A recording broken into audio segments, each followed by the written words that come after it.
Hi, everyone. I'm Kelly O'Horo, and this is Adaptable, Behavior Explained.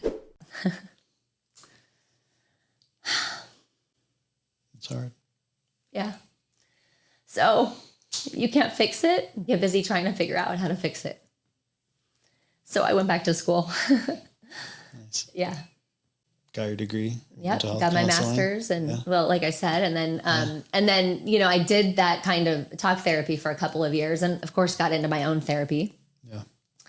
And, I got so far doing talk therapy, but then I kind of hit this plateau and okay, great. You know, I'm not my mom. He's not my dad. Why do I keep acting the way I'm acting? Sure, you know, I understood it and I was, it's in your head. You know why, but so I transitioned at that point over to an EMDR therapist. Okay. And I mean, a couple sessions, I'm like, holy shit. I can't believe how different this is because I could feel the changes happening in my body as we were doing the work and everything made so much more sense. And then I went through this weird experience where I felt guilty about having been a talk therapist because I spent 2 years doing that. And I was like, all these people are still stuck and I didn't know, and I can't seem to make anything better no matter how much I love on them and how much I'm there and validating and using all the skills that I learned.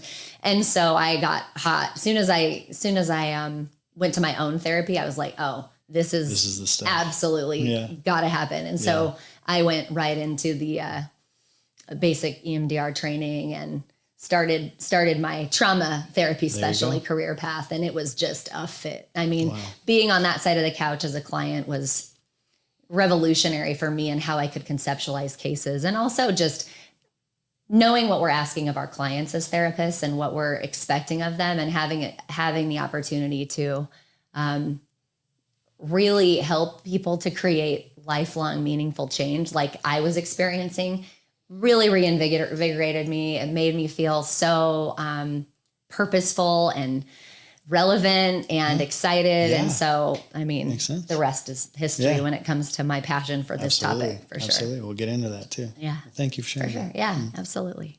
So you became a trauma therapist. Yeah. Okay. So what next? What happened after that? Well, I opened Infinite Healing and Wellness about a little over 2 years in. As soon as I got my license, I was ready to open Infinite. And we are an EMDR Center for Excellence here in Arizona. We've got a location in Gilbert and in Phoenix.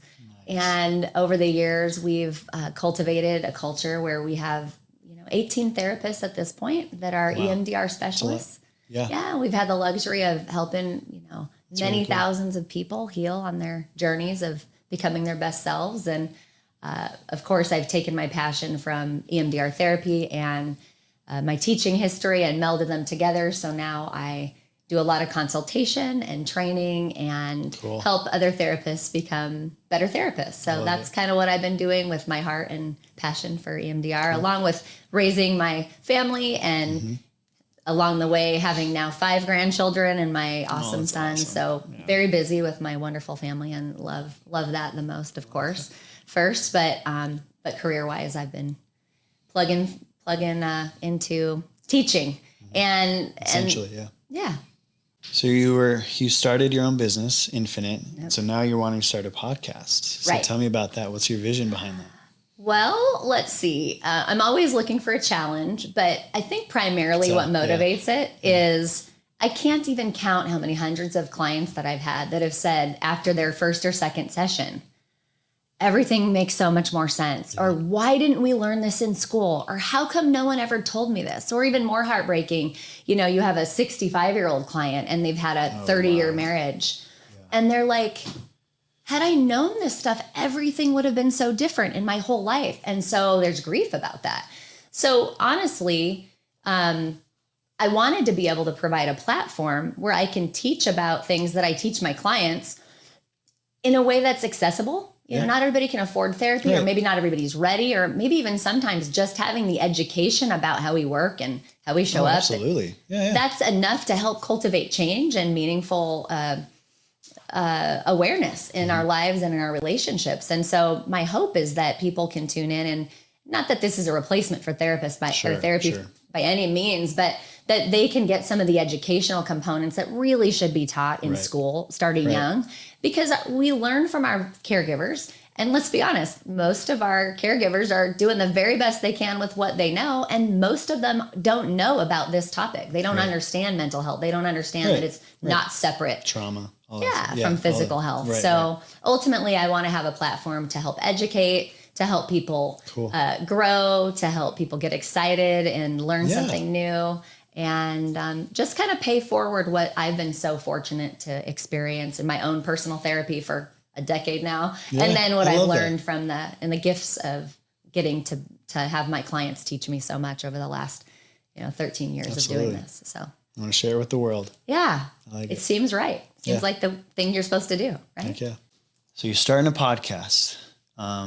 What can viewers expect from this, and what themes and topics do you want to explore with them? Although I'm an expert in trauma therapy, I'm really hoping to bring an authentic, compassionate amalgamation of both my personal life experience, the lived experience of my clients that I'm so lucky to listen to every day, the education and the training that I've been through, and kind of bridge a lot of that together.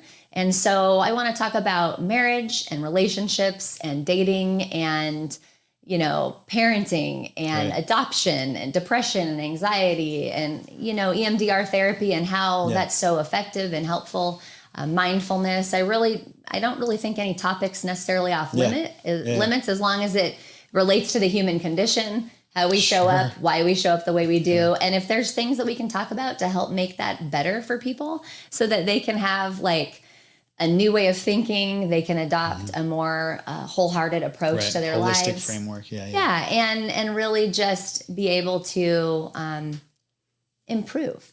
And ultimately getting back to the most original selves that we were meant to be before things happened that helped us to adapt in ways that may or may not be very helpful.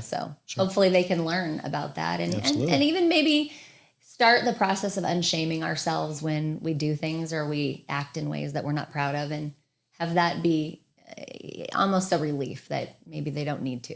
Yeah, that's exciting. That's the start. Cool. That's the hope. All right. So those are awesome topics. I'm excited to hear about those. Can you give us an example maybe of something specific that our viewers can expect and that would really resonate with them and something that they'll like? Yeah, for sure. You should see my podcast planner. I'm like, oh, that could be an episode, and I'm in there, typing up something. There's so many things to talk about. I get so many ideas every day that I work with someone, and they have their aha moments, and I'm like, this is just a lack of data. They just didn't know, and they're smart, adaptive, well-educated people, and they just didn't get taught this stuff. So, I think that one of the most important episodes needs to be on emotions and how we're wired, how it's chemical. This should be taught in biology in school, and it's not. It's like we skip the thing the mental health side. Like we skip the thing that runs it all. The computer is the brain, and we're like, side note. Right, like Inside Out, the movie. It feels like that, Exactly. We really need access to that. So I think we'll do an episode on emotions, how we work. We'll talk about some researchers that have really informed the topic. And mental health and just the biology and the neurobiology of humans.